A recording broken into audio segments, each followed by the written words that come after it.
ನಮಸ್ತೆ dear friends, welcome back to our channel. ವಿಡಿಯೋನ ಪರಿಪೂರ್ಣವಾಗಿ ನೋಡಿ. ಇವತ್ತಿನ ಈ ವಿಡಿಯೋದಲ್ಲಿ history related very important notes ಇದೆ. ಭಾರತದ ಸಂವಿಧಾನ ರಚನೆಯ ಅವಧಿ 2 ವರ್ಷ 11 ತಿಂಗಳು 18 ದಿನಗಳು ತಗೊಂಡಿರ್ತದೆ. ಆ್ಯಂಡ್ ಭಾರತದ ಸಂವಿಧಾನದ ಸಭೆಯ ಕಲ್ಪನೆಯನ್ನು ನೀಡಿದ್ದು ಕ್ಯಾಬಿನೆಟ್ ಮಿಷನ್ ಯೋಜನೆ 1946ರಲ್ಲಿ. ಭಾರತ ಸಂವಿಧಾನವನ್ನು ನವೆಂಬರ್ 26, 1950ರಂದು ಪರಿಪೂರ್ಣವಾಗಿ ಅಧಿಕೃತವಾಗಿ ಜಾರಿಗೊಳಿಸಲಾಗಿದೆ. ಭಾರತೀಯ ಸಂವಿಧಾನ ಸಭೆಯ ಮೊದಲ ಬಾರಿಗೆ ಸಭೆ ಸೇರಿದ್ದು ಡಿಸೆಂಬರ್ 9, 1946ರಲ್ಲಿ. ಚುನಾಯಿತ ಸಂವಿಧಾನಿಕ ಸಭೆಯಿಂದ ಭಾರತದ ಸಂವಿಧಾನವನ್ನು ರೂಪಿಸುವ ಪ್ರಸ್ತಾಪವನ್ನು ಮಾಡಿದ್ದು ಬ್ರಿಟಿಷ್ ಕ್ಯಾಬಿನೆಟ್ ನಿಯೋಗ. ಭಾರತದ ಸಂವಿಧಾನವನ್ನು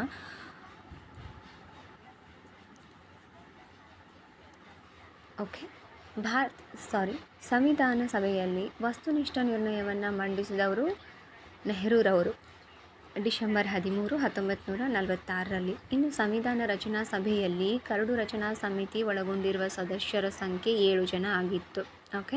ಕರಡು ಸಮಿತಿಯ ಮೊದಲ ಸಭೆ 30 ಆಗಸ್ಟ್ 1947ರಲ್ಲಿ ಸಭೆ ಸೇರಿತ್ತು. ಆ್ಯಂಡ್ ಭಾರತೀಯ ಸಂವಿಧಾನದ ಕರಡನ್ನು ಸಿದ್ಧಪಡಿಸಿದವರು ಸರ್ BN ರಾವ್ ಅವರು. ಇನ್ನು ಕೇಂದ್ರ ಸಂವಿಧಾನ ಸಮಿತಿಯ ಅಧ್ಯಕ್ಷರು ಆಗಿದ್ದವರು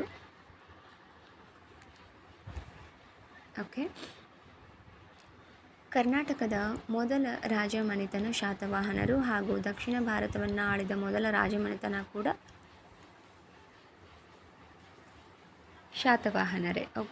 ಕರ್ನಾಟಕ ಎಂಬ ಪದ ಮೊಟ್ಟ ಮೊದಲು ಉಲ್ಲೇಖವಾದ ಗ್ರಂಥ ಮಹಾಭಾರತದ ಭೀಷ್ಮ ಪರ್ವದಲ್ಲಿದೆ. ಇದನ್ನು ಹೊರತುಪಡಿಸಿ ಮಧ್ಯ ತಮಿಳುನಾಡಿನ ಗ್ರಂಥ ಶಿಲಪಾದಿಕಾರಂ ಅನ್ನೋ ಗ್ರಂಥದಲ್ಲೂ ಕೂಡ ಇದೆ. ಅದರ ಕರ್ತೃ ಇಳಂಗ ಒಡಿಗಲ್ ಅಂತ. ಕರ್ನಾಟಕವನ್ನು ಆಳಿದ ಮೊದಲ ಕನ್ನಡಿಗರು ಕದಂಬರು. ಕರ್ನಾಟಕವನ್ನು ಅತಿ ಹೆಚ್ಚು ಅವಧಿಯವರೆಗೆ ಆಳ್ವಿಕೆ ಮಾಡಿದ ಮನೆತನ ತಲಕಾಡಿನ ಗಂಗರು. ಕರ್ನಾಟಕ ಬಲ ಎಂಬ ಸೈನ್ಯದೊಂದಿಗೆ ಕರ್ನಾಟಕವನ್ನು ಆಳಿದಂತಹ ರಾಜಮನೆತನ ಬಾದಾಮಿ ಚಾಲುಕ್ಯರು. ಬಾದಾಮಿ ಚಾಲುಕ್ಯರ ಪ್ರಸಿದ್ಧ ದೊರೆ ಅಂತಂದರೆ ಇಮ್ಮಡಿ ಪುಲಕೇಶಿ. ಅವನಿಗೆ ದಕ್ಷಿಣ ಪತೇಶ್ವರ ಅನ್ನುವಂತಹ ಬಿರುದು ಇತ್ತು, ಗೊತ್ತಿರಲಿ.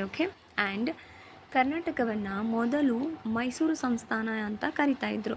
1973ರಲ್ಲಿ ನವೆಂಬರ್ 1ರಂದು ಕರ್ನಾಟಕ ಮತ್ತೆ ಪುನರ್ನಾಮಕರಣಗೊಂಡಿದೆ. ಕರ್ನಾಟಕ ಅಂತ. ಆಮೇಲೆ ಕರ್ನಾಟಕದ ಒಟ್ಟು ವಿಸ್ತೀರ್ಣ ಆ್ಯಂಡ್ ಜನಸಂಖ್ಯೆಯಲ್ಲಿ ಕರ್ನಾಟಕ 8ನೇ ಸ್ಥಾನದಲ್ಲಿ ಅತಿ ದೊಡ್ಡ ರಾಜ್ಯವಾಗಿದೆ. ಇನ್ನು ವಿಸ್ತೀರ್ಣದಲ್ಲಿ 6ನೇ ದೊಡ್ಡ ರಾಜ್ಯವಾಗಿದೆ ಕರ್ನಾಟಕದ್ದು. ಕರ್ನಾಟಕ ರಿಲೇಟೆಡ್ ಇಂಪಾರ್ಟೆಂಟ್ ನೋಟ್ಸ್ ಇದೆ ನಮ್ಮ ಚಾನಲಲ್ಲಿ. If you needed you can watch. ಭಾರತದ ಮೊಟ್ಟ ಮೊದಲ ಸಾಮ್ರಾಜ್ಯ ಮೌರ್ಯ ಸಾಮ್ರಾಜ್ಯ. ಈ ಸಾಮ್ರಾಜ್ಯ ಸ್ಥಾಪಕರು ಚಂದ್ರಗುಪ್ತ ಮೌರ್ಯ. ಮೌರ್ಯ ಸಾಮ್ರಾಜ್ಯದ ರಾಜಧಾನಿ ಪಾಟಲಿಪುತ್ರ. ಈಗಿನ ಬಿಹಾರ್ ರಾಜ್ಯದಲ್ಲಿ ಬರುತ್ತೆ. ಇನ್ನು ಚಾಣಕ್ಯನಿಗೆ ಇದ್ದಂತಹ ಹೆಸರುಗಳು ವಿಷ್ಣುಗುಪ್ತ ಮತ್ತು ಕೌಟಿಲ್ಯ ಅಂತ ಕರಿತಾ ಇದ್ರು. ವಿಷ್ಣುಗುಪ್ತ ಅಥವಾ ಕೌಟಿಲ್ಯ ಚಂದ್ರಗುಪ್ತ ಮೌರ್ಯನ ಪ್ರಧಾನಮಂತ್ರಿಯಾಗಿದ್ದು, ಈತ ಅರ್ಥಶಾಸ್ತ್ರ ಅನ್ನುವಂತಹ ಗ್ರಂಥದಲ್ಲಿ ರಾಜತಂತ್ರಗಳಿಗೆ ಸಂಬಂಧಿಸಿದಂತಹ ವಿಷಯಗಳನ್ನ ಬರೆದಿದ್ದಾರೆ. ಈ ಕೃತಿ ಮೈಸೂರಿನ ಓರಿಯೆಂಟಲ್ ಗ್ರಂಥಾಲಯದಲ್ಲಿ ಹಸ್ತಪ್ರತಿ ಸಂಗ್ರಹಾಲಯದಲ್ಲಿ ಮೊದಲ ಬಾರಿಗೆ ಸಿಕ್ಕಿದ್ದು. ಇದನ್ನು ಶ್ಯಾಮಶಾಸ್ತ್ರಿ ವಿದ್ವಾಂಸರು ಏನು ಮಾಡಿರ್ತಾರೆ, ಶೋಧಿಸಿರ್ತಾರೆ. ಇನ್ನು ಚಂದ್ರಗುಪ್ತ ಮೌರ್ಯ ಜೈನ ಧರ್ಮವನ್ನು ಸ್ವೀಕರಿಸಿದ್ದು. ಆತನ ಮಗನಾದಂತಹ ಬಿಂದುಸಾರನಿಗೆ ಸಿಂಹಾಸನವನ್ನು ಬಿಟ್ಟುಕೊಟ್ಟು ಶ್ರವಣಬೆಳಗೊಳದಲ್ಲಿ ಸಲ್ಲೇಖನ ವ್ರತವನ್ನು ಸ್ವೀಕರಿಸಿ ದೇಹತ್ಯಾಗ ಮಾಡ್ತಾನೆ. ಅವನ ಮಗ ಬಿಂದುಸಾರ 25 ವರ್ಷಗಳ ಕಾಲ ರಾಜ್ಯವನ್ನು ಆಳ್ವಿಕೆ ಮಾಡ್ತಾನೆ. ಮುಂದೆ ಚಂದ್ರಗುಪ್ತ ಮೌರ್ಯನ ನಂತರ. ಆ್ಯಂಡ್ ಮರಳುಗಾಡಿನ ಪ್ರದೇಶದ ನೈಸರ್ಗಿಕ ಸಸ್ಯವರ್ಗಕ್ಕೆ ಒಂದು ಲಕ್ಷಣವನ್ನು ಬರೀರಿ ಅಂತಂದರೆ ಅಥವಾ ಗುರುತಿಸ್ರಿ ಅಂದರೆ ಅವುಗಳು ಬಹು ಆಳದವರೆಗೂ ಬೇರುಗಳನ್ನ ಹೊಂದಿರ್ತದೆ. ಆಸ್ಟ್ರೇಲಿಯಾ ಖಂಡದಲ್ಲಿ ಸೀತಸಾಗರ ಪ್ರವಾಹ ಹರಿಯುವ ಪ್ರದೇಶ ಅಂತಂದರೆ ಅದು ಪಶ್ಚಿಮ ಭಾಗ. ಇನ್ನು ಆಸ್ಟ್ರೇಲಿಯಾ ಖಂಡದ ಅತಿ ದೊಡ್ಡ ಸರೋವರ ಮತ್ತು ಅತ್ಯಂತ ತಗ್ಗಿನಲ್ಲಿರುವಂತಹ ಸರೋವರ ಐರ್ ಸರೋವರ. ಹಾಗೂ ಪಶ್ಚಿಮ ಭಾಗದಲ್ಲಿ ಪ್ರಪಂಚದ ಅತಿ ದೊಡ್ಡ ಏಕಶಿಲೆಯಾದಂತಹ ಐಯರ್ಸ್ ಉಲುರು ಶಿಲೆ ಇದೆ ಸರೋವರ ಕೂಡ. ಏಕಶಿಲೆ, ಅತಿ ದೊಡ್ಡ ಏಕಶಿಲೆ. ಆಸ್ಟ್ರೇಲಿಯಾದ ದಕ್ಷಿಣ ಭಾಗದಲ್ಲಿ ಇರುವ ವಾಯುಗುಣ ಉಷ್ಣವಲಯ ಮತ್ತು ಉಪಉಷ್ಣವಲಯದ ವಾಯುಗುಣ ಇದೆ. ಆಸ್ಟ್ರೇಲಿಯಾದ ದಕ್ಷಿಣ ಭಾಗದಲ್ಲಿ ಇರುವಂತಹ ವಾಯುಗುಣ. ಇನ್ನು ಆಸ್ಟ್ರೇಲಿಯಾದ ಹುಲ್ಲುಗಾವಲು ಉಷ್ಣವಲಯದ ಹುಲ್ಲುಗಾವಲು ಅಥವಾ ಸವನ್ನಾ ಹುಲ್ಲುಗಾವಲು ಇದೆ. ಓಕೆ, ಹಾಗೆ ಕೋಪರ್ನಿಕಸ್ನ ವಾದವನ್ನು ಪ್ರಾಯೋಗಿಕವಾಗಿ ಸಾಧಿಸಿ ತೋರಿಸಿದವರು ಅಂತಂದರೆ ಕೆಪ್ಲರ್. ಇನ್ನು ತ್ರೈಸಮುದ್ರ ತೋಯ ಪೀತವಾಹನ ಅನ್ನುವಂತಹ ಬಿರುದನ್ನು ಹೊಂದಿದ ಅರಸ ಅಂತಂದರೆ ಗೌತಮಿಪುತ್ರ ಶಾತಕರ್ಣಿ. ಯಾಕೆ ಅಂತಂದರೆ ಅದು 3 ಸಮುದ್ರಗಳ ನೀರನ್ನು ಕುಡಿದಂತಹ ಕುದುರೆಯನ್ನು ವಾಹನವಾಗಿ ಹೊಂದಿದ್ದರಿಂದ ಅವನಿಗೆ ಆ ಬಿರುದು ಇತ್ತು. ಓಕೆ, ಗೌತಮಿಪುತ್ರ ಶಾತಕರ್ಣಿ ಶಾತವಾಹನ ಮನೆತನದ ಪ್ರಸಿದ್ಧ ದೊರೆ. ಈತನ ಸಾಮ್ರಾಜ್ಯ ಪೂರ್ವದಲ್ಲಿ ಬಂಗಾಳ ಕೊಲ್ಲಿ, ದಕ್ಷಿಣದಲ್ಲಿ ಹಿಂದೂ ಮಹಾಸಾಗರ, ಪಶ್ಚಿಮದಲ್ಲಿ ಅರಬ್ಬಿ ಸಮುದ್ರದವರೆಗೂ ಈತನ ಸಾಮ್ರಾಜ್ಯ ವಿಸ್ತಾರವಾಗಿತ್ತು. ಇನ್ನು ಶಾತವಾಹನರ ಮನೆತನದ ಸ್ಥಾಪಕ ಅಂತಂದರೆ ಶಿಮುಖ.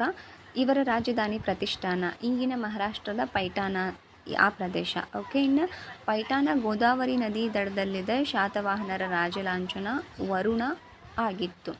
ಇದು very important to the related Satavahanas. Okay, ದಕ್ಷಿಣ ಭಾರತದಲ್ಲಿ ಅತಿ ಉದ್ದವಾಗಿ ಹರಿಯುವಂತಹ ನದಿ ಗೋದಾವರಿ ನದಿ. ಇದನ್ನು ಭಾರತದ ವೃದ್ಧ ಗಂಗೆ ಅಂತ ಕೂಡ ಕರೀತಾರೆ. Very important. ಶಾತವಾಹನರಲ್ಲಿ ಅತಿ ಹೆಚ್ಚು ನಾಣ್ಯಗಳನ್ನು ಹೊರಡಿಸಿದ ಅರಸ ಕೊನೆಯ ಅರಸ ಯಜ್ಞಶ್ರೀ ಶಾತಕರ್ಣಿ. ಮತ್ತು ಅವ ತನ್ನ ನಾಣ್ಯಗಳ ಮೇಲೆ ಶಂಖ, ಹಡಗು, ಮೀನಿನ ಚಿತ್ರಗಳನ್ನ ಮುದ್ರಿಸಿದ್ದಾನೆ. ಗೌತಮಿಪುತ್ರ ಶಾತಕರ್ಣಿಯ ಇನ್ನೊಂದು ಬಿರುದು ಅಂತಂದರೆ ಏಕ ಬ್ರಾಹ್ಮಣ. ಯಾಕೆ ಅಂತಂದರೆ ಬ್ರಾಹ್ಮಣರಿಗೆ ಭೂಮಿಯನ್ನು ದಾನವಾಗಿ ಕೊಟ್ಟಿದ್ದರಿಂದ ಅವನಿಗೆ ಆ ಬಿರುದು ಇತ್ತು. ಬಾದಾಮಿ ಚಾಲುಕ್ಯರ ಪ್ರಸಿದ್ಧ ದೊರೆ ಇಮ್ಮಡಿ ಪುಲಕೇಶಿ. ಈತನಿಗಿದ್ದಂತಹ ಪ್ರಸಿದ್ಧ ಬಿರುದು ಅಂತಂದರೆ ದಕ್ಷಿಣ ಪತೇಶ್ವರ ಮತ್ತು ಪರಮೇಶ್ವರ. ಕ್ರಿಸ್ತಶಕ 634ರಲ್ಲಿ ಉತ್ತರ ಪತೇಶ್ವರನಾದಂತಹ ಹರ್ಷವರ್ಧನ ಹಾಗೂ ಇಮ್ಮಡಿ ಪುಲಕೇಶಿಗೆ ನರ್ಮದಾ ದಡದಲ್ಲಿ ನರ್ಮದಾ ನದಿ ಕಾಳಗ ಆಗುತ್ತೆ. ಅದರಲ್ಲಿ ಇಮ್ಮಡಿ ಪುಲಕೇಶಿ ಜಯಶಾಲಿ ಆಗ್ತಾನೆ. Okay, thank you so much for watching this video. Once again, share this video with your friends if you like, and ವಿಡಿಯೋಗೊಂದು ಲೈಕ್ ಮಾಡಿ. ಸಿಗೋಣ ಮುಂದೆ ಹೆಚ್ಚಿನ ಮಾಹಿತಿಯೊಂದಿಗೆ ಮುಂದಿನ ವಿಡಿಯೋದಲ್ಲಿ. Thank you.